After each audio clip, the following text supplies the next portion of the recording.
قل هل يستوي الذين يعلمون والذين لا يعلمون إنما يتذكر أولو الألباب أشهد أن لا إله إلا الله.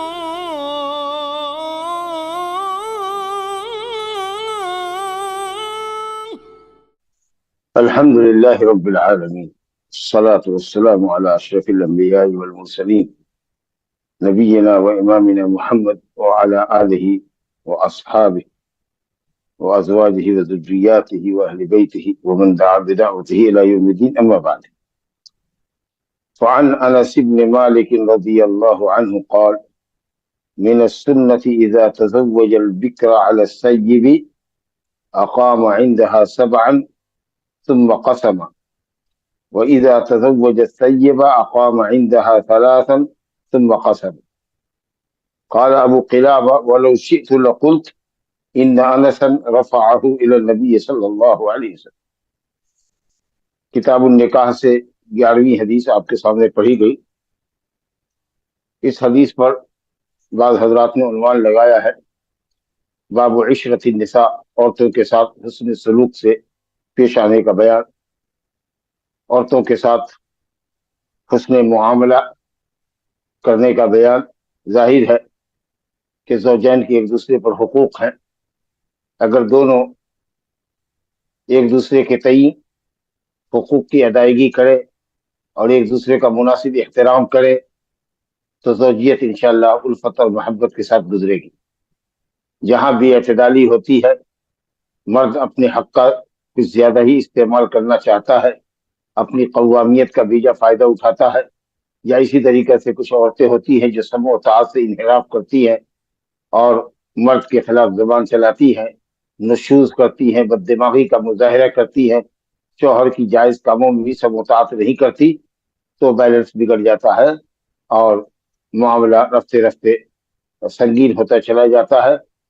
اور کبھی تو یہ ہے کہ فریقین کے بڑے لوگوں کی مداخلت بھی بے سود ثابت ہوتی ہے اور مسئلہ طلاق یا خلع تک جب پہنچتا ہے. یہ در حقیقت ساری پریشانیاں زوجین کا ایک دوسرے کے تئیں واجب حقوق کی ادائیگی سے غفلت برتنا ہے. اس لیے چاہیے کہ خاص کر کے مردوں کو نصیحت کی گئی ہے کہ وہ عورتوں کے ساتھ حسن سلوک کرے، کیونکہ ویسے بھی عورت میں تھوڑا ٹیڑھاپن ہے، کچھ کج خلقی ہے، کچھ کجروی ہے، کچھ ہٹ ہے، کچھ ضدی آپ کہہ لیجیے کہ ضدی پناہ ہے. تو اللہ تعالیٰ نے بطور خاص مردوں کو خطاب کیا ہے وعاشروہن بالمعروف، عورتوں کے ساتھ بھلائی کے ساتھ معروف طریقے پر زندگی بسر کرو. فَإِنْ كَرِهْتُمُوهُنَّ فَعَسَىٰ أَن تَكْرَهُوا شَيْئًا وَيَجْعَلَ اللَّهُ فِيهِ خَيْرًا كَثِيرًا. اگر کوئی چیز عورت کی ناپسند بھی آتی ہے تو صبر کرو، ہو سکتا ہے کہ اللہ تعالیٰ اس عورت سے تم کو خیر کثیر عطا فرمائے. تو برداشت کرنا چاہیے مرد کو اور سمجھ درگزر سے کام لینا چاہیے. ایک جگہ آپ صلی اللہ علیہ وسلم نے اور بھی فرمایا یہ استوصوا بالنساء خیرا فإنهن خلقن من ضلع الى آخر الحدیث، کہ عورتوں کے ساتھ اچھے سلوک سے پیش آنے کی بڑی وصیت ہے، اس کو قبول کرو کیونکہ وہ پسلی کی ہڈی سے پیدا کی گئی ہے. اور فرمایا کہ پسلی کی سب سے اوپر والی ہڈی کچھ زیادہ ہی ٹیڑھی ہوتی ہے. اگر اس ٹیڑھی ہڈی کو بالکل سیدھا کرنا چاہو گے تو توڑ بیٹھو گے، اور عورت کا توڑنا کیا ہے؟ طلاق پڑ جائے گی. تو اس لیے درگزر کرنا چاہیے اور مرد کو کسی قدر زیادہ ہی اپنی وسعت ظرفی کا مظاہرہ کرنا چاہیے بیوی کے معاملے میں. تو حسن معاشرت کی دلیلوں میں سے ایک دلیل یہاں لے کر کے آئے ہیں. حضرت انس بن مالک رضی اللہ عنہ فرماتے ہیں من السنہ، یہ اس بات کا تعلق سنت سے ہے. اگر صحابی کہے من السنہ تو سنت سے مراد نبی صلی اللہ علیہ وسلم کی سنت ہے، اور یہ حکم میں مرفوع کے ہے. اسی لیے ابو قلابہ کہتے ہیں کہ اگر میں چاہوں تو یہ کہوں کہ حضرت انس نے اس حدیث کو نبی صلی اللہ علیہ وسلم سے مرفوعاً بیان کی ہے. یعنی اگر انس کہیں کہ قال قال رسول اللہ صلی اللہ علیہ وسلم تو بھی یہ بات صحیح ہوگی، کیونکہ میں نے سننا کہنا یہ اس حدیث کو مرفوع بناتا ہے. صحابی اگر کہے میرا سنت تو ظاہر ہے کہ سنت سے مراد سنت رسول ہے، کیونکہ جس چیز کے اوپر شریعت کا حکم مبنی ہوتا ہے یا جس چیز سے شریعت کا حکم مستنبط ہوتا ہے یا کسی حکم کو ثابت کرنے کے لیے جو دلیل پیش کی جاتی ہے وہ نبی کریم صلی اللہ علیہ وسلم کی سنت ہے، قرآن اور سنت یعنی نبی صلی اللہ علیہ وسلم کی سنت۔ تو اس لیے یہ من السنہ کہنا صحابی کا مراد ہے، سنت مراد سنت النبی صلی اللہ علیہ وسلم، اور وہ مرفوع ہے، مرفوع کے حکم میں۔ لیکن اگر کوئی تابعی کہے جس نے نبی صلی اللہ علیہ وسلم کو نہیں دیکھا ہے، صحابی کے شاگرد کو تابعی کہتے ہیں، وہ کہے کہ من السنہ، تو اہل علم نے اختلاف کیا ہے کہ اس کے کہنے کا کیا مطلب ہے۔ اگر من السنہ سے مراد نبی صلی اللہ علیہ وسلم کی سنت مراد لے رہا ہے تب تو مرسل روایت ہو جائے گی، کیونکہ تابعی نے صحابی کے کو حذف کر دیا ہے اور نبی صلی اللہ علیہ وسلم سے روایت کر رہا ہے۔ سنت سے مراد اگر نبی صلی اللہ علیہ وسلم کی سنت مراد ہے تو، اور اگر سنت سے مراد اس تابعی کی یہ ہے کہ سنت الخلفاء راشدین ہے، یعنی چاروں خلفاء میں سے جس خلیفہ کا عہد اس نے پایا ہے، تب پھر یہ حکم موقوف کی ہوگا یا سنت الخلفاء راشدین ہوگا۔ بہرحال تو کہتے ہیں حضرت انس بن مالک صحابی خادم رسول اللہ صلی اللہ علیہ وسلم جنہوں نے 10 سال نبی صلی اللہ علیہ وسلم کی خدمت کی ہے اور بڑے عزیز و قریب تھے نبی صلی اللہ علیہ وسلم کے پاس، وہ روایت کر رہے ہیں اور وہ کہہ رہے ہیں کہ یہ سنت ہے، یعنی نبی صلی اللہ علیہ وسلم کا طریقہ ہے۔ سنت ہوا یہاں پر وہ سنت نہیں جو فقہا کی اصطلاحی سنت ہے، اصولی جو اصطلاح ہے سنت جو واجب کی ضد میں آتا ہے، واجب وہ جس کے ترک پر گناہ ہو، اور سنت وہ ہے جس کے کرنے پر ثواب ہو لیکن ترک پر گناہ نہ ہو، وہ مراد نہیں ہے۔ سنت مراد یہاں پر سنت کا عمومی معنی مراد ہے، طریقہ، شریعت کا طریقہ، نبی صلی اللہ علیہ وسلم کا طریقہ، چاہے وہ واجب ہو یا سنت ہو، تو دلیل سے معلوم ہوگا کہ دلیل اس کو واجب کرتی ہے یا اس طریقے کو واجب کرتی ہے یا پھر مستحب کرتی ہے، یہ دلیل سے معلوم ہوگا، مگر سنت کا مطلب طریقہ۔ جیسے نبی صلی اللہ علیہ وسلم فرمایا من رغب عن سنتی فلیس منی، وہاں پر سنت سے طریقہ ہے۔ تو یہاں بھی میرا سنت سے مراد یہ ہے کہ من الطریقہ الشرعیہ، شرعی طریقہ یا نبی صلی اللہ علیہ وسلم کا طریقہ یہ ہے، یا آپ کے طریقے سے یہ بات ثابت ہے کہ اذا تزوج البکر علی السید، یعنی اذا تزوج الرجل البکر علی السید، اگر کوئی مرد کسی باکرہ سے شادی کرتا ہے سیب کی موجودگی میں، یعنی اس کی بیوی تو ہے جو سیبہ ہے جس سے وہ شرعی نکاح کے ذریعے مجامعت کر چکا ہے، پہلے سے ایک بیوی ہے جو اب سیبہ کے حکم میں ہے، اب اس نے جو دوسری شادی کی ہے وہ باکرہ سے کی ہے، تو فرمایا کہ اگر سیب کے ہوتے ہوئے باکرہ سے بیاہ کرتا ہے، اور عام طریقہ سے یہی ہوتا ہے کہ آدمی دوسری شادی میں چاہے وہ پہلی شادی سے قریب کرے یا کچھ مدت کے بعد کرے، 5-10 سالوں کے بعد کرے، عام طریقہ سے لوگ کنواری لڑکی سے شادی کرتے ہیں، تو فرمایا کہ اقام عندها 7، شادی کے بعد باکرہ لڑکی جو نئی دوسری بیوی کی حیثیت سے ذریت میں اس کی آئی ہے، اس کے پاس وہ 7 دن ٹھہرے گا۔ 7 مذکر استعمال کیا، گویا 7 لیال، کیونکہ لیل مؤنث ہے، مؤنث سمائی، تو اس کے مقابلے میں عدد مذکر آیا ہے، 7 رات ٹھہرے گا۔ اگر دن مراد ہوتا تو 7 تا کے ساتھ آتا، تائے تانیث کے ساتھ، تو 7 آیا ہے، مراد یہ کہ 7 رات، کیونکہ آدمی بیوی سے مقاربت عام طریقے سے جو کرتا ہے وہ رات میں کرتا ہے، اور رات کا ہی اصل اعتبار ہے۔ دن علماء نے کہا ہے کہ مرد کے رات کے تابع ہے، جس کی رات ہوگی دن بھی اسی کا ہوگا، مطلب اگر وہ کام پہ جا رہا ہے تو دن میں کام کرے، لیکن اگر کھانے کے وقت میں لوٹتا ہے، عصر کے وقت لوٹتا ہے، تو پہلے اسی بیوی کے پاس جائے گا جس کی یہاں اس نے رات گزاری ہے، ناشتہ کر کے وہی نکلا، پھر اپنا کام کر کے لوٹا، اللہ ہے کہ اگر مغرب کے بعد لوٹتا ہے تو سیدھا جائے جس کی باری ہے اس کے یہاں، کیونکہ رات اب مغرب کے بعد شروع ہو گئی، لیکن اگر دن میں لوٹتا ہے تو وہاں لوٹے، پھر دن کے اوقات گزار کر کے آ جائے مغرب کے بعد وہ اپنی دوسری بیوی کے پاس، اگر ایک ایک دن کی باری ہے تو۔ بہرحال یہاں مسئلہ یہ ہے کہ سیبہ کے رہتے ہوئے اگر کسی نے باکرہ سے شادی کی ہے تو اس کے پاس 7 رات ٹھہرے گا، ثم قسم، پھر باری مقرر کرے گا پہلی اور دوسری بیوی کے درمیان، اس میں اب اس کو اختیار ہے کہ ایک ایک دن کے بعد پلٹے یا 2 دن کے بعد پلٹے، یا 3 دن، 3 رات یہاں رہے 3 رات وہاں رہے، یا اگر موافقت ہو جائے تو 1 ہفتہ یہاں رہے 1 ہفتہ وہاں رہے، جس پہ اس کی طبیعت مائل ہو۔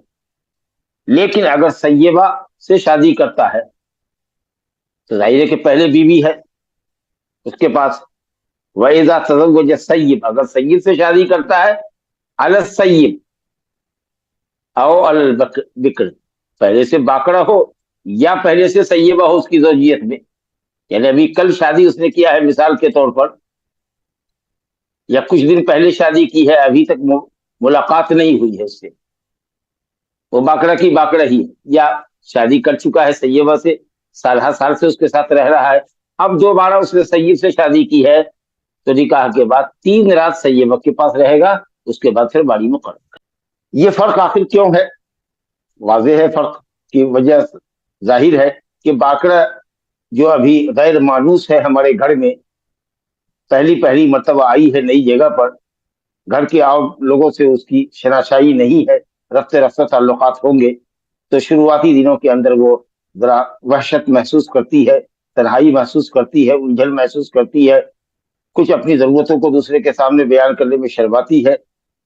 تو اگر شوہر اس کے پاس رہتا ہے تو 7 دن کے اندر میں وہ مانوس ہو جاتی ہے، اور اس کی جو خجالت ہوتی ہے، جو اس کے اندر تردد جو ہوتا ہے، جو اپنی بات کہنے سے جو چیز اس کو روکتی ہے، وہ ہیجیٹیشن جس کو کہتے ہیں، وہ ختم ہو جاتی ہے اور پھر وہ مانوس ہو جاتی ہے۔ تو اس لیے کہ 7 دن کے اندر تو ایک ایسے بھی اس لیے بھی کہ کنواری ہے لڑکی جو آئی ہے زوجیت میں، تو اس کی طرف مرد کا میلان زیادہ ہوتا ہے، ایک ہفتے میں اس کے ساتھ رہے گا، 1 ہفتے تک، تو اس میں اس کی آسودگی ہو جائے گی، پوری لذت حاصل ہو جائے گی، اس کے بعد وہ باڑی مقرر کرے۔ تو یہ وجہ ہے کہ صاحب اس کی طرف طبیعت کا میلان زیادہ ہے، تو تکمیل شہوت کے لیے مناسب ہے کہ بھائی 7 رات رکھ دے اس کو، جس میں وہ آسودہ ہو سکے بیوی سے۔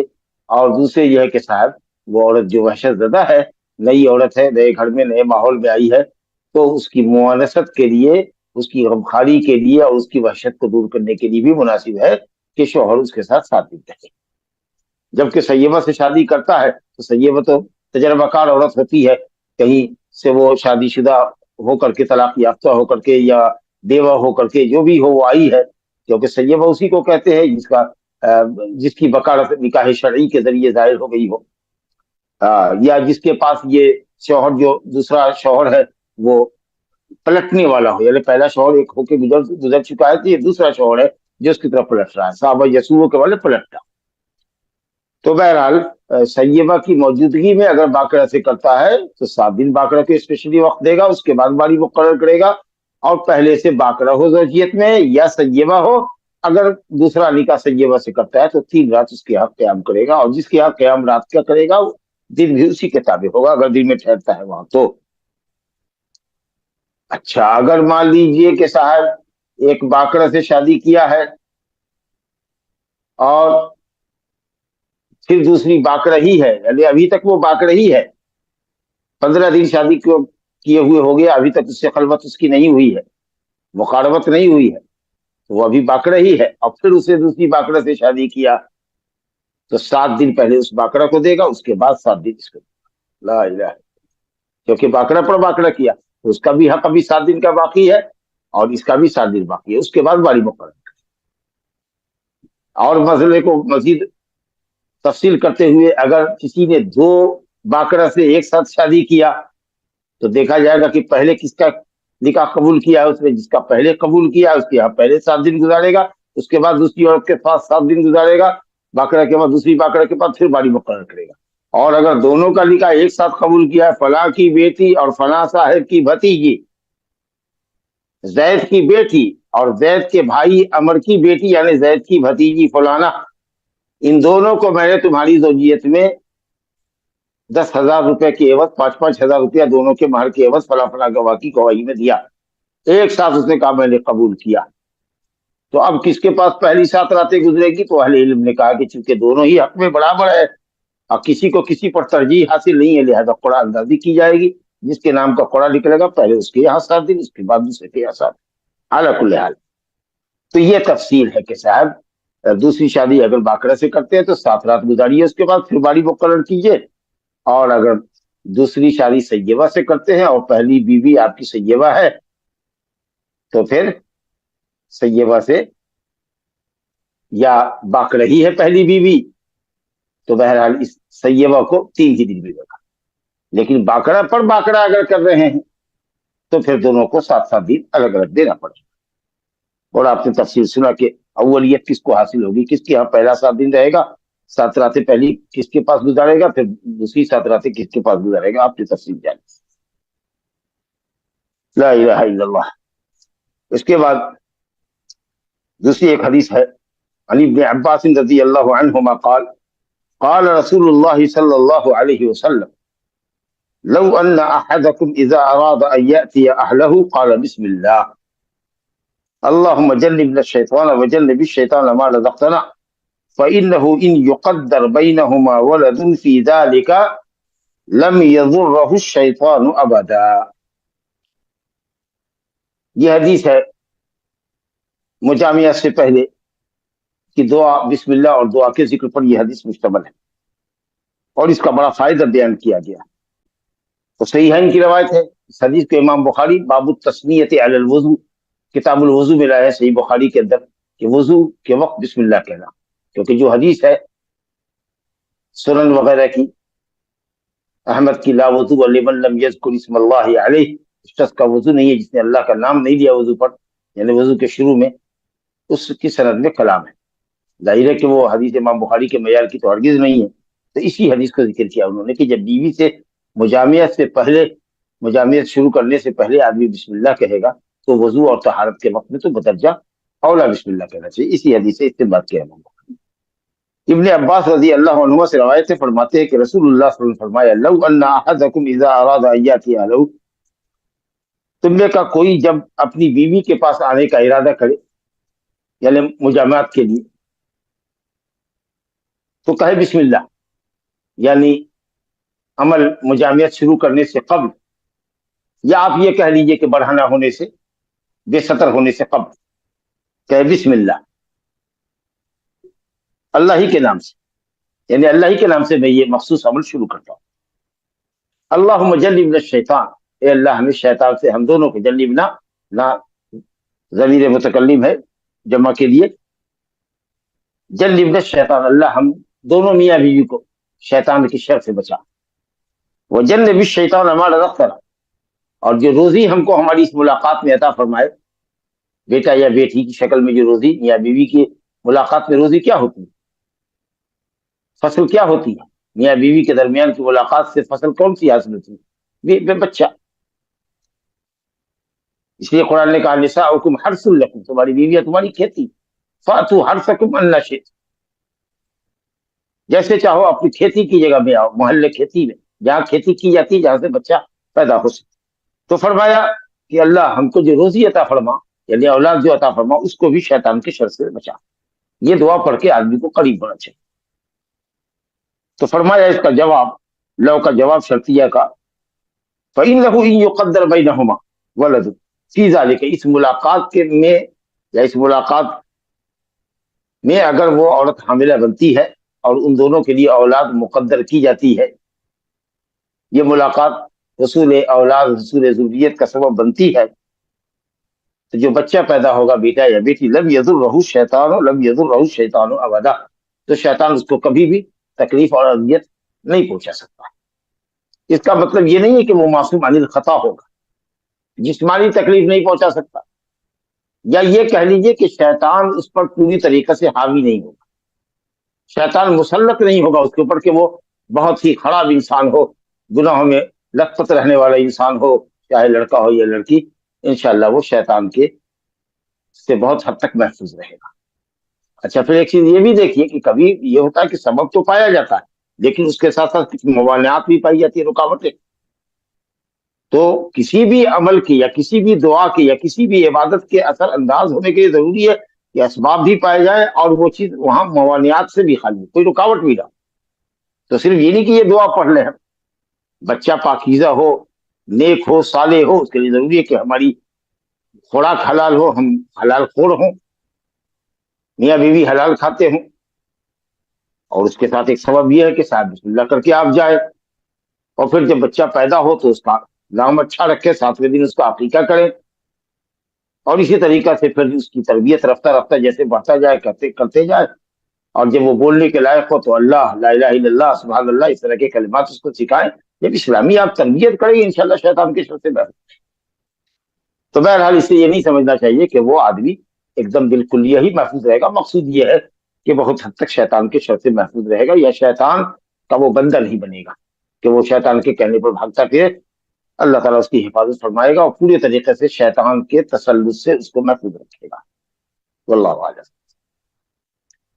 اس کے بعد آداب معاشرت کے اندر بتایا جا رہا ہے، آج کل ہمارے یہاں پردوں کا لحاظ نہیں ہوتا ہے، بے محابہ دیور آ رہا ہے اور اپنی بھابھی سے بات کر رہا ہے، اور بھابھی محترمہ بھی چہرہ کھول کر کے بات کر رہی ہیں، بلکہ بہت سی جگہ دیور سے ہنسی مذاق بھی کرتی ہے، بہت قسم کا جو غیر شرعی ہے۔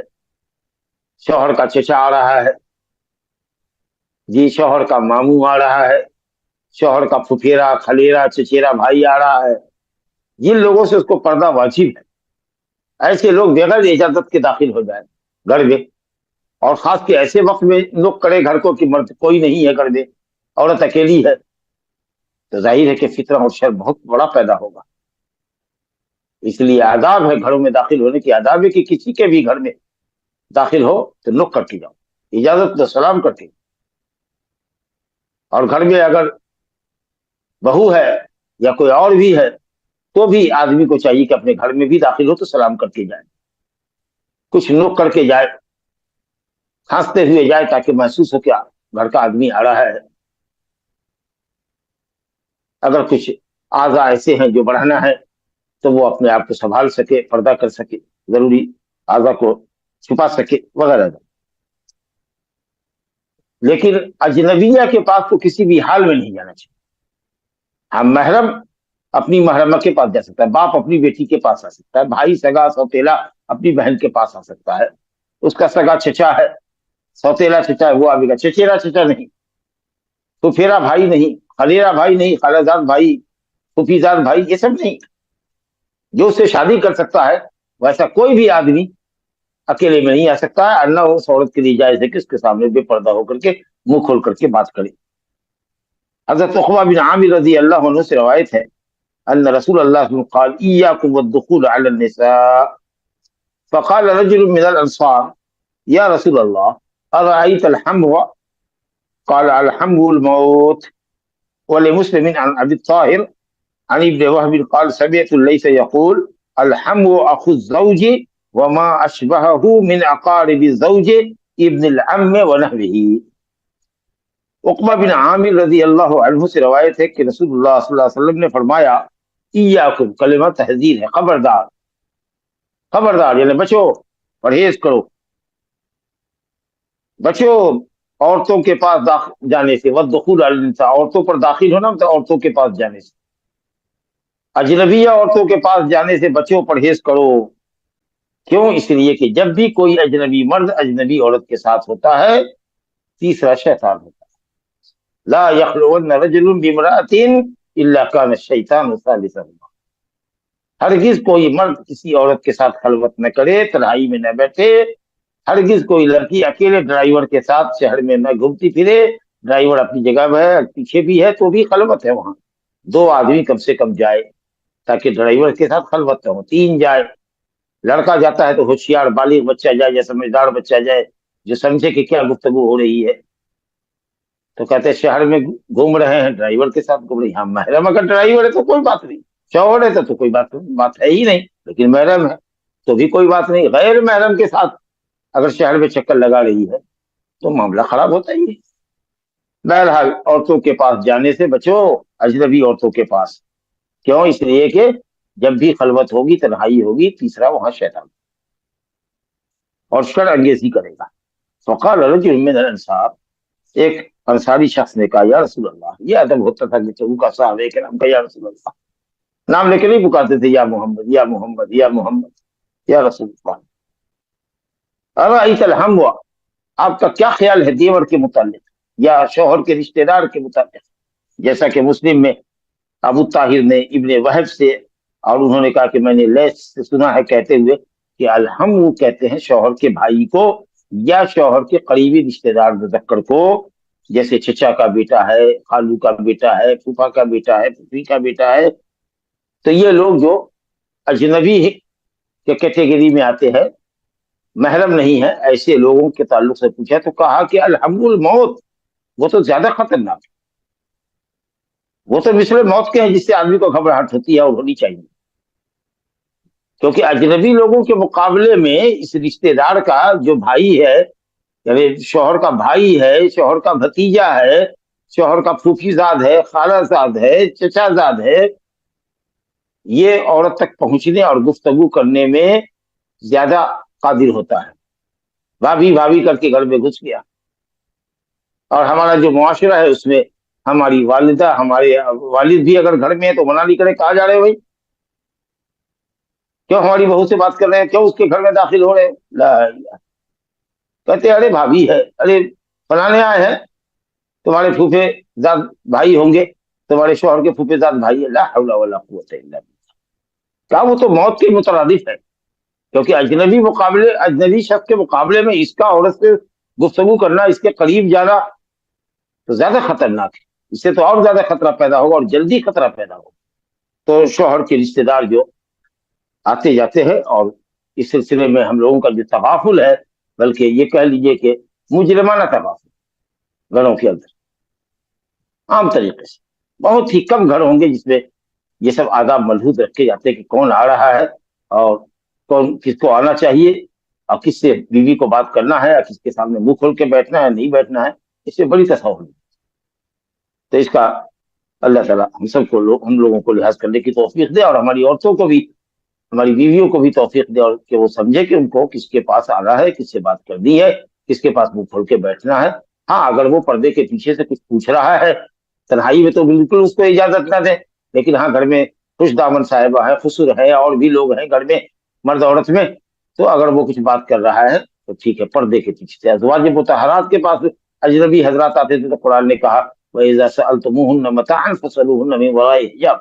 ازواج مطہرات سے بھی کچھ مانگ رہا ہے تو پردے کے پیچھے سے مانگ، جبکہ وہ ماں کے درجے میں ہے، حرام ہے. لیکن جو شریعت کے قوانین ہیں اس میں تم اجنبی ہو. وہ احترام میں ماں کے برابر ہے، حرمت میں ماں کے برابر. اس کا یہ مطلب نہیں کہ آپ اس کے لیے محرم، اب وہ آپ کے سامنے آ جائے گی منہ کھول کر کے. دنیا کی سب سے پاکیزہ ترین عورت کو یہ تعلیم دی جا رہی ہے. بہرحال تو یہ آداب ہے. اس کے بعد ہمارے پاس کتاب النکاح ہی چل رہا ہے، لیکن باب ہے باب الصداق، جس کو آپ کہہ لیجیے باب المہر. بیوی کو دیا جانے والا عوض جو نکاح کے بعد ہوتا ہے، یا نکاح کے سبب ہوتا ہے، جو ایک مقابل ہے، عوض ہوتا ہے مرد کے لیے اور بیوی کے لیے اس بات کی کہ مرد اس سے استمتاع کرے گا، تو اس کے جسم سے لذت حاصل کرے گا. تو جو مال مقابل استمتاع من البضع، عورت کے جسم خاص سے جو فائدہ مرد حاصل کرتا ہے، بیوی کی حیثیت سے جو مقاربت کرتا ہے، اس کے عوض جو مال وہ دیتا ہے بیوی کو، وہ صداق. وہ کل کے درس میں بھی میں نے بتایا تھا کہ اس لیے اس کو صداق کہا گیا ہے کہ یہ اس کی سچی طلب کی دلیل ہے کہ اس نے بیوی کو رغبت سے کیا ہے اور نکاح کیا. جبھی تو اس کو مال خرچ کر کے لا رہا ہے، عزت کے ساتھ گھر میں لا رہا ہے، اور جو مال جو انسان کو بڑا محبوب ہے وہ اس نے خرچ کیا ہے اس کے اوپر، اس کو لانے کے لیے. قرآن نے بھی کہا وَآتُوا النِّسَاءَ صَدُقَاتِهِنَّ نِحْلًا. خوش دلی سے اپنی عورتوں کے مہر ادا کرو، خوش دلی سے، کیونکہ وہی رقم ہے جس کی وجہ سے عورت حلال ہوتی ہے. اللہ تعالیٰ نے کہا وَأُحِلَّ لَكُم مَّا وَرَاءَ ذَلِكُمْ أَن تَبْتَغُوا بِأَمْوَالِكُمْ. محرمات عورتوں کے علاوہ جو عورتیں ہیں وہ تمہارے لیے حلال کی جاتی ہیں، مگر وہ عورتیں جن کی حرمت حدیثوں سے ثابت ہے، جو ہم پڑھ چکے ہیں کہ دو بہنیں ایک ساتھ نہیں رہ سکتی، خالہ اور پھوپھی بہن بیٹی بھائی بیٹی کے ہوتے ہوئے نہیں رہ سکتی، یا ایسی دو عورتیں نہیں ایک ساتھ رہ سکتی ہے کہ اگر ان میں کی کوئی بھی ایک مرد ہو تو دوسرے سے شادی کرنا اس کا حرام ہو. جیسے کوئی کسی کی ماں سے کرے، وہ اس کی ماں سے کرے، کوئی کسی کی بیٹی سے کرے، کوئی اس کی بیٹی سے کرے. تو اس طریقے سے دونوں گھر میں اگر بیٹی پیدا ہوتی ہے تو دونوں ایک دوسرے کی پھوپھی ہو جائے گی، دونوں ایک دوسرے کی خالہ ہو جائے گی. تو اگر اس میں کوئی ایک مذکر ہوتا تو ظاہر ہے کہ اس کا آپ کی خالہ سے شادی کرنا لازم آتا، یا آپ کی پھوپھی سے ہوتا. تو ایسی دو عورتیں بھی اکٹھا نہیں ہو سکتی زوجیت میں. بہرحال تو اس سب کے علاوہ جو محرمات ہے قرآن اور حدیث سے جو ثابت ہے محرمات، ان کے علاوہ عورتیں تمہارے لیے حلال کی جاتی ہے، بشرطے کہ تم ان کو مال دے کر طلب کرو. تب تو بھی مال ہوا کہ مہر واجب. اب یہ صورت کئی ہوتی ہے مہر کی، یا تو ایک متعینہ رقم ہوتی ہے جیسے عام طریقے سے ہم لوگ کے یہاں ہوتا ہے کہ بھائی 10,000 مہر، یا 20,000 سکہ رائج الوقت، یا 50,000 روپے مہر. تو چلیے جو مقرر رقم ہے وہ دینی ہوگی. کبھی ایسا ہو سکتا ہے کہ ایک آدمی کے ہاتھ میں تھیلی ہے پیسے کی، اس نے کسی نے کہا کہ بھائی ٹھیک ہے، میں نے اپنی بیٹی تم سے بیاہ دی، اس مال کے عوض جو تمہارے ہاتھ میں ہے، اب اس تھیلی میں، اس سرہ میں، اس تھیلی میں، اس کے والیٹ میں کیا پیسہ ہے نہیں جانتے ہیں، لیکن جو کچھ ہے اس کے عوض کہا ٹھیک ہے ہم کو منظور ہے، گنا تو چلیے 5,000 نکلا، 4,000 نکلا، جائز ہے۔ اس میں کیا کتنی رقم ہے اس کی جہالت، ناواقفیت اس معاملے میں حارج نہیں بنے گی۔ کیوں؟ اس لیے کہ یہ جو مہر ہے یہ اور یا یہ شادی جو ہے یہ عقد متاع ہے، دونوں ایک دوسرے سے فائدہ اٹھاتے ہیں۔ بس اللہ تعالیٰ نے عورت کی تکریم کی خاطر ایک رقم رکھی ہے کہ متعین ہو جائے، اور عورت راضی ہے کہ صاحب اس کی والٹ میں کیا پیسہ نہیں بھی معلوم ہے تو میں راضی ہوں۔ یہ عقد عوض نہیں ہے کہ ہم ایک سامان دے رہے ہیں اور ایک سامان لے رہے ہیں کہ ہر کوئی یہ چاہتا ہے کہ ہم فائدے میں رہے، اور اگر کم مال ملا تو جھگڑے کی نوبت آ سکتی ہے۔ یہاں وہ مسئلہ نہیں، تو اس لیے یہاں جو صداق ہے اگر اس کی رقم تو متعین ہے، یعنی مال تو متعین ہے کہ جو اس کے تھیلی میں ہے، اس کے والیٹ میں جو پیسہ ہے وہ ہے، لیکن اگر نہیں معلوم ہے کہ کتنا ہے تو بھی دونوں راضی ہے تو ہو جائے گا۔ سمجھنے کے فرق سمجھ میں آ گیا؟ کیونکہ یہ نکاح عقد متاع ہے، دونوں طرف فریقین ایک دوسرے سے فائدہ حاصل، جسمانی فائدہ بھی اور سکون و قلب کی حیثیت سے بھی، کہ مرد کو ایک بیوی مل جاتی ہے تدبیر منزل کرنے والی، گھر چلانے والی، اور عورت کو ایک شوہر مل جاتا ہے جو بغیر کسی احسان کے اس کو کھلاتا پلاتا اور اس کی جائز ضرورتیں پوری کرتا ہے۔ تو دونوں ایک دوسرے کی ضرورت ہے، بس یہ ایک رقم ہے وہ تو ہے نا متعین، یہ ہے کہ مقدار اس کی مجہول ہے تو کوئی فرق نہیں پڑتا۔ چلیے تیسری شکل یہ ہو سکتی ہے کہ صاحب نکاح تو ہو گیا لیکن مہر مقرر نہیں ہوئی، تو اگر نہیں ہوئی تو بھی نکاح ہو جائے گا۔ ایسی صورت میں مہر مثل ملے گا، اس لڑکی کو اس کے خاندان کی دوسری لڑکیوں کے برابر مہر ملے گا، جو اسی عمر کی ہو، اسی طرح کی پڑھی لکھی ہو، اسی طرح کی حسین و جمیل لڑکی ہو، تو اس کو کیا مہر اس کے گھر میں ملا ہے، اس کے خاندان میں ملا ہے، تو اس کے حساب سے اس کو دیا۔ اور ایک شکل یہ ہوتی ہے کہ صاحب مرد یہ کہے کہ بھائی میں نے تجھ سے شادی کی لیکن میں مہر نہیں دوں گا، اور عورت کہہ کہ ٹھیک ہے بلا مہر کے ہی صحیح مجھ سے نکاح کر لو، میں راضی ہوں۔ تو اگر شوہر مرد مہر دینے کا انکار کرے اور عورت راضی ہو، یا عورت یہ کہے کہ ٹھیک ہے تم مجھ سے بغیر مہر کی شادی کر لو اور مرد کر لے، یہ ناجائز ہے۔ کچھ فقہا نے کہا کہ مہر مثل لگا دیں گے یہاں، لیکن صحیح قول یہ کہ مہر مثل نہیں چلے گا، کیونکہ اللہ تعالیٰ کے قول کی صریح مخالفت ہے۔ وَأَن تَبْتَغُوا بِأَمْوَالِكُمْ وَأُحِلَّ لَكُم مَّا وَرَاءَ ذَلِكُمْ أَن تَبْتَغُوا بِأَمْوَالِكُمْ، اللہ نے عورتوں کو حلال کیا ہے مال کے عوض، مہر دینا ہے، آپ یہاں انکار کر رہے ہیں۔ اچھا پہلی صورت جو اس سے پہلے بتائی گئی کہ صاحب مہر کا ذکر نہیں ہوا، اس میں مہر مثل لگے گا، وہاں انکار نہیں ہے، بس مہر کا ذکر نہیں ہے مجلس، تو شریعت نے رولنگ دی کہ صاحب خاندان کی عورت، حضرت عبداللہ بن مسعود کی روایت ہے کہ ایک عورت کی شادی بغیر مہر مقرر ہوئی اور وہ پھر شوہر مر گیا، تو مجامعت سے قبل تو رشد فرمایا لہا مہر مثل نسائہا، اس عورت کو اس کے گھر کی خاندان کی عورتوں کے مہر کے برابر ملے، لیکن یہاں انکار کر رہا ہے، اور عورت اس کو یوں فری میں اپنے آپ کو سونپ رہی ہے اس مرد کے حوالے کہ تم کو مہر دینے کی قطعاً ضرورت نہیں۔ ارے مہر واجب ہونے دو، مہر مقرر کرو، بعد میں جب وہ تمہاری ملکیت ہوگی تو تم معاف کر دینا یا کچھ معاف کر دینا، یہ اور بات ہے، لیکن عقد نکاح کے وقت میں مہر کا انکار کرنا اور عورت کا قبول کر لینا یہ بالکل جائز نہیں ہے، شادی نہیں ہوتی، یہی قول صحیح۔ چلیے صاحب تو یہ سب شکلیں ہوتی ہیں۔ تو مال کے ذریعے تلاش ہو بیوی کو، جو چیز مال ہو سکتی ہو، مہر ہو سکتی ہے۔ اب کوئی چیز آپ ایسی دیتے جس کا کوئی ویلو ہی نہیں ہے، مثال کے طور پر آپ انڈے کو توڑ دیں اور انڈے کا جو چھلکا ہوتا ہے کہیے گا کہ یہ بھی تو کچھ شے ہے نا، ایک گیہوں کی بالی لے لیجیے کہیے گا اس بالی کے سبب، ارے نہیں بھائی، کوئی ایسی چیز کرو جس کی قیمت بازار میں ملتی ہے، مال متقوم ہو جس کی قیمت لگ سکتی، یا پھر کوئی منفعت ہو، بدنی منفعت ہو یا مالی منفعت ہو، آپ اس کو فراہم کیجیے گا، جیسا کہ حضرت موسیٰ علیہ الصلوۃ والسلام کے خسور نے کہا کہ میں اپنی کسی ایک بیٹی سے جس کو تم چاہو شادی کرتا ہوں، اس شرط کے اوپر کہ تم 8 سال ہماری بکری چراؤ گے، اگر 10 سال چراتے ہو تو یہ تمہاری مرضی۔ تو یہ جسمانی فائدہ بکری والوں کو ہوا، یا لڑکی کی بکری رہی ہوگی یا اس میں کچھ حصہ تو اس کے باپ کا اس کے طرف بھی جا رہا تھا، تو یہ بدنی فائدہ ہوا۔ کوئی کہے کہ صاحب، لڑکی کہے کہ اگر تمہارے پاس پیسہ نہیں ہے تو ہمارے باغ کے اندر 1 سال آپ کو محنت کرنی پڑے گی، جو 1 سال کی مزدوری ہوگی وہی مہر ہوگا، چلو ٹھیک ہے۔ یا کہے کہ ٹھیک ہے، مجھ کو بولوغ المرام پڑھا دینا ہوگا آپ کو، آپ مولوی صاحب ہیں، آپ کے پاس پیسہ نہیں ہے، آپ روزانہ مجھ کو پڑھائیں گے 2 وقت میں یا 1 وقت میں 1 گھنٹہ کے لیے پڑھائیں گے، جب وہ کتاب ختم ہو جائے گی تب جا کر کے میرا حق مہر ادا ہوگا۔ یہ علمی فائدہ ہوا۔ تو یہ منفعت چاہے علمی ہو، بدنی ہو، کوئی بھی سی منفعت ہو، یہ بھی ہو سکتی ہے۔ یہاں دیکھیے دینی منفعت ہے، حضرت صفیہ کو نبی صلی اللہ علیہ وسلم نے آزاد کیا، غلامی کی زنجیر سے آزاد کیا، ظاہر ہے کہ اس کے دین دنیا کا فائدہ ہے، اور اس کے بعد آپ نے اسی آزادی کو مہر بنایا۔ آزادی کی جو منفعت حاصل ہوئی ان کو، اس کو آپ صلی اللہ علیہ وسلم نے مہر بنایا۔ حدیث دیکھو، عن انس بن مالک رضی اللہ عنہ ان رسول اللہ صلی اللہ علیہ وسلم اعتق صفیہ وجعل عتقها صداقها۔ انس بن مالک رضی اللہ عنہ فرماتے ہیں کہ بے شک رسول اللہ صلی اللہ علیہ وسلم نے صفیہ کو آزاد کیا اور ان کی آزادی کو ہی ان کی مہر بنایا یا ان کا مہر بنایا۔ حضرت صفیہ امہات المومنین میں سے ہیں۔ صفیہ بنت حیی ابن اخطب، یہ بنو نذیر جو قبیلہ تھا اس کا سردار تھا۔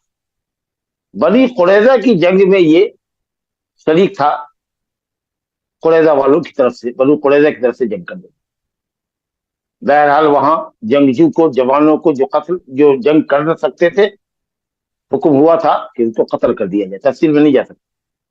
جو بچے ہیں، جو عورتیں ہیں، جو بچیاں ہیں، ان کو کہا گیا کہ صاحب وہ قیدی بنائے جائیں، اور جو جنگجو ہیں، لڑنے والے لوگ ہیں، ان کو تحت کیا جائے گا۔ تو اس فیصلے کی بنیاد پر یہ ہوئی ابن اخطب وہاں قریظہ کے غزوہ قریظہ کے اندر، جو غزوہ خندق کے مان بعد فوراً ہی کہا گیا کہ موو کرو قریظہ کی طرف، بنو قریظہ کی طرف، اس میں اس کا باپ قتل کیا گیا جو سردار تھا یہود کے بڑے قبیلے کا، اور اس کا شوہر جو تھا کنانہ ابن ابی الحقیق، وہ وہاں خیبر کے اندر یہود کا سردار تھا۔ ابھی جلد ہی شادی ہوئی تھی، گویا کہہ لیجیے کہ ہاتھ کی مہندی بھی ابھی نہیں ختم ہوئی تھی، دلہن کے روپ میں یا دلہن کی صورت میں نظر آتی تھی کہ وہ اس کا شوہر بھی خیبر میں مارا گیا۔ اور صفیہ ان عورتوں میں شامل ہوئی جو لونڈی بنائی گئی، پکڑی گئی، کیونکہ لڑائی جھڑائی کے نتیجے میں خیبر فتح ہوا تھا، لہذا وہ عورتیں اور بچے سب غلام بنائے گئے۔ قصہ ہوتا ہے کہ نبی صلی اللہ علیہ وسلم نے ان کو اپنے لیے پسند کیا۔ دہیہ کلبی آیا، کہا یا رسول اللہ ایک لونڈی دے دیجیے مجھ کو، کہا لے لو، لیکن جا کر کے انہوں نے صفیہ ہی کو لے لیا۔ صحابہ کرام بعض آئے دوڑے ہوئے، کہا یا رسول اللہ قبیلہ کے سردار کی بیوی اور بیٹی کو دہیہ نے لے لیا ہے، یہ تو آپ کے لیے ہونی چاہیے، آپ نے مصلحت بھی اسی بات میں سمجھی، کہا دہیہ اس کو واپس کر دو، میں یہ عوض دے دیتا ہوں۔ یہاں تک کہ 7 سر دیے تب جا کر کے دہیہ چھوڑنے پر راضی۔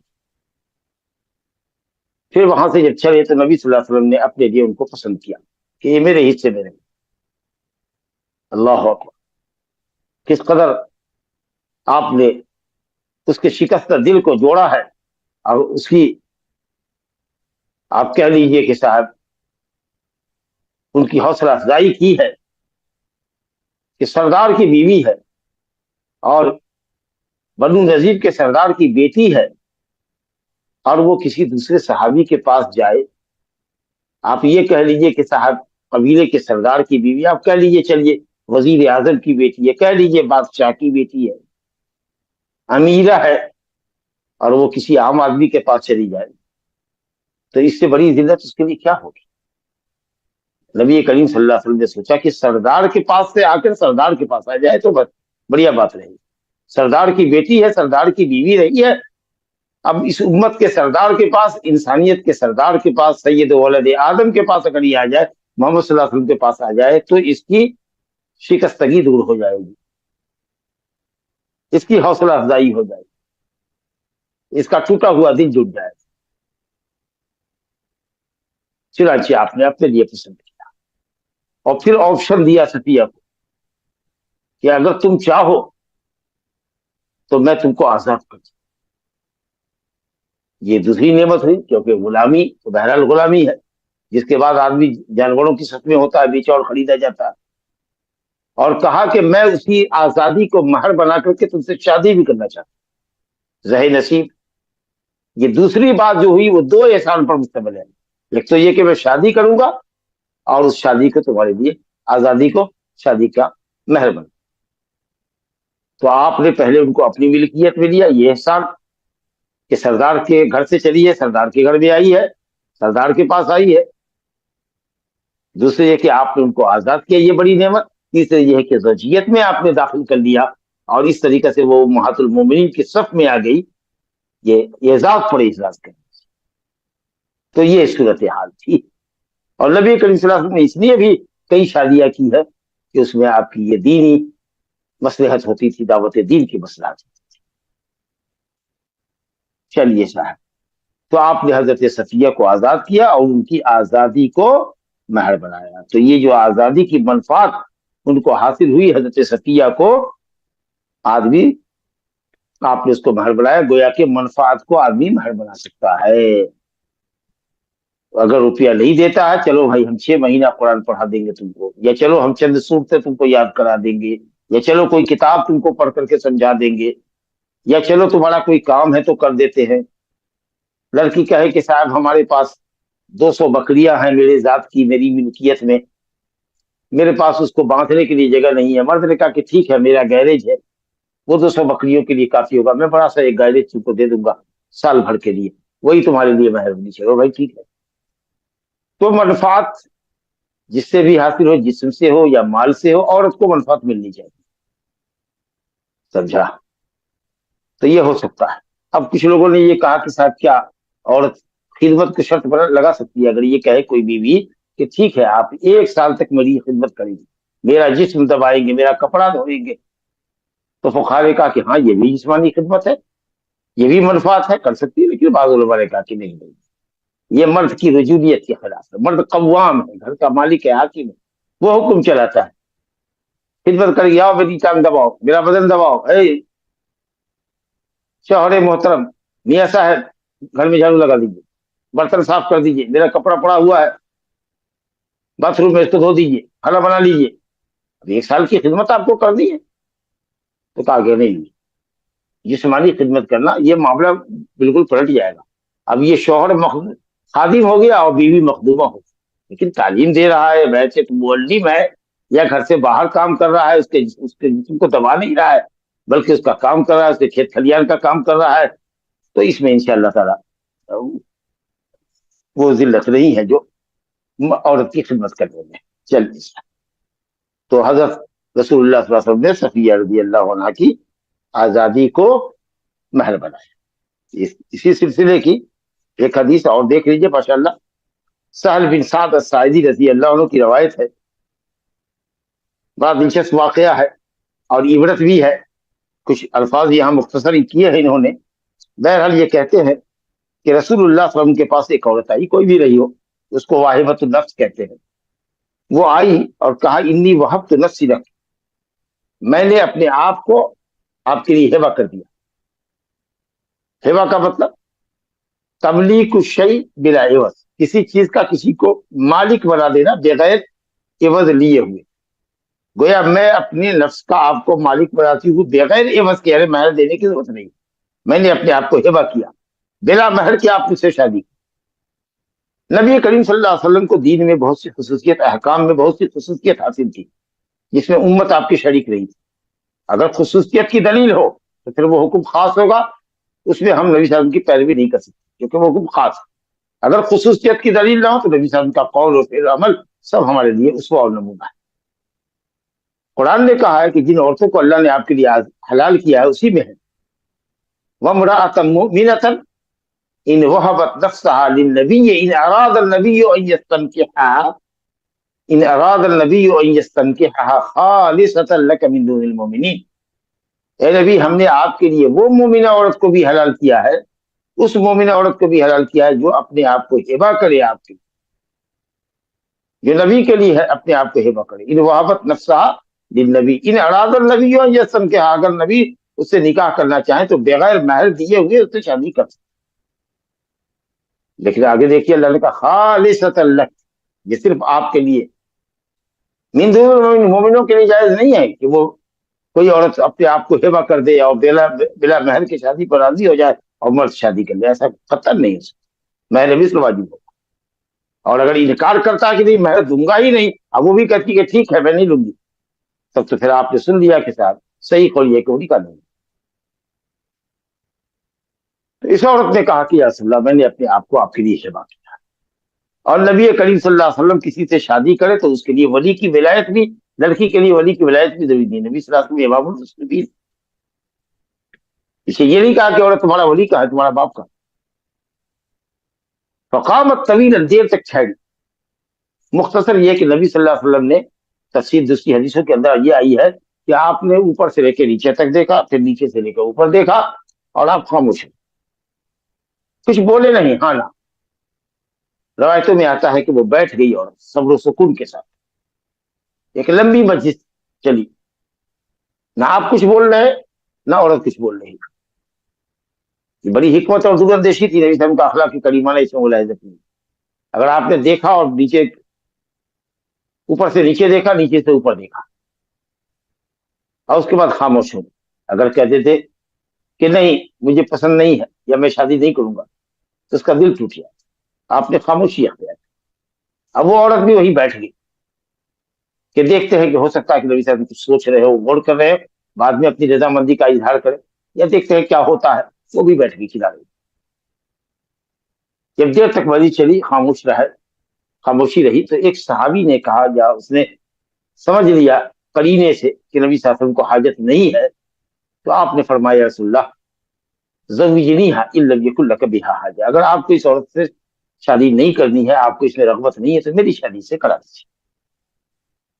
یہیں سے یہ حدیث ہے، فقال رجل یا رسول اللہ زوجنیھا، آپ میری شادی سے کر دیجیے، گزارش ہے۔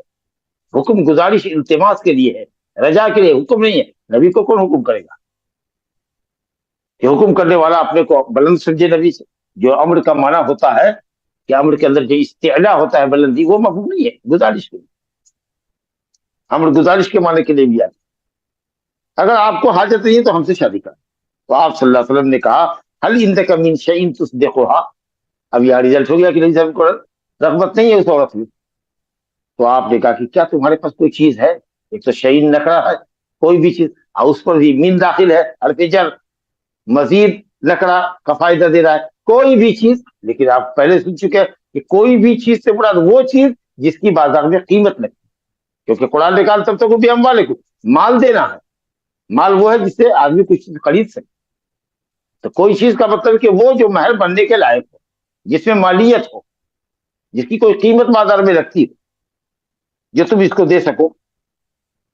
تو کہا کہ کچھ نہیں ہے میرے پاس، لا الہ الا اللہ، ما عندی الا ازاری ھذا، نہیں ہے میرے پاس مگر میری یہ ازار، میری یہ لنگی جو میں نے کمر میں باندھ رکھی ہے، اور اوپر کا جسم اس کا کھلا ہوا، بغیر ردا کے، بغیر چادر کے۔ غربت اور افلاس کا عالم ملاحظہ کیجیے صحابہ کرام کے اس دور کا۔ ایک چادر میں ہے بندہ اور اوپر کا جسم کھلا ہوا۔ فقال رسول اللہ صلی اللہ علیہ وسلم ازاروں کا، تمہاری یہ لنگی اگر تم اس کو دے دو گے تو گھر میں بیٹھو گے، ولا ازار لک، تمہارے پاس ازار نہیں رہے۔ بعض روایت میں ہے کہ یا رسول اللہ میں اس پہ ایسے آدھا اس کو دے دوں گا، تو آدھا دے دو گے تو آدھا تو تمہارے استعمال کے لائق ہی نہیں رہ جائے گا۔ اس کا مطلب یہ تھا کہ کئی مرتبہ لپیٹا ہوا نہیں تھا اس کی کمر میں، وہ ازار لپیٹی دی گئی تھی ایک سے زیادہ مرتبہ، تاکہ اگر کوئی بڑی چادر رہی ہو، بڑا ازار رہا ہو، تو اس کو دو حصے میں اگر تقسیم کر دیا جائے تو عورت کا بھی تن ڈھک جائے اور مرد بھی اس کو ازار بنا کر کے استعمال کر سکے۔ اتنی وسعت اور اتنی درازی اس کے اندر نہیں تھی، لمبی چوڑی کوئی چادر نہیں تھی جو عام لنگی ہوتی ہے کہ ایک تہ میں لپیٹ کر کے آدمی اس کو پہن لیتا ہے، بس وہی ہے۔ آپ نے کہا کہ نہیں یہ ایسا ہوگا تو تم بغیر ازار کے رہو گے۔ تو آپ نے کہا فل تمس